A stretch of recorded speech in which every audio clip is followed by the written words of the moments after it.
Tu crois? Alban et Florence sont arrivés de Nantes. Ils avaient réservé leur week-end pour la fête des Lumières, une fête annulée. Mais le couple a tout de même décidé de venir. Seul le programme a un peu changé. Bon, alors voyons ça. Je vais juste vous montrer déjà sur le plan où se fait le départ pour cette visite gastronomique. D'accord. On est ici, place Bellecour. Un tour vers les bouchons. Demain, notre fille nous a prévu une promenade gastronomique dans le Vieux-Lyon. Et puis là, on vient de voir à l'Office du tourisme, on a trouvé une solution pour faire une petite croisière.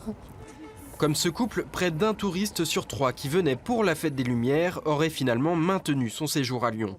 Mais l'industrie touristique n'en reste pas moins impactée, car il a fallu baisser les prix.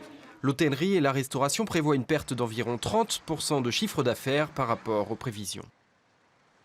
Ça aurait pu être beaucoup plus catastrophique que ça. Si ça avait eu lieu, effectivement, 2 jours avant l'événement, on n'aurait pas pu se retourner tout simplement. Et peut-être que beaucoup de gens, dans l'émotion, auraient tous annulé.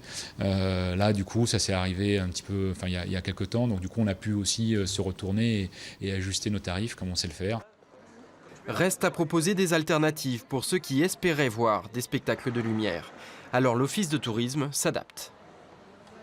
Lyon a de véritables qualités concernant la mise en lumière. Alors on parle de la mise en lumière événementielle à travers la fête, mais aussi la mise en lumière pérenne. C'est une ville qui est magnifique la nuit et donc on a développé des visites guidées spécifiques pendant la fête pour permettre aux gens de découvrir Lyon la nuit, découvrir cette mise en lumière des façades qui est exceptionnelle, reconnue mondialement. Venir voir les lumières sans la fête des Lumières, une visite qui a au moins un avantage, elle pourra se faire toute l'année.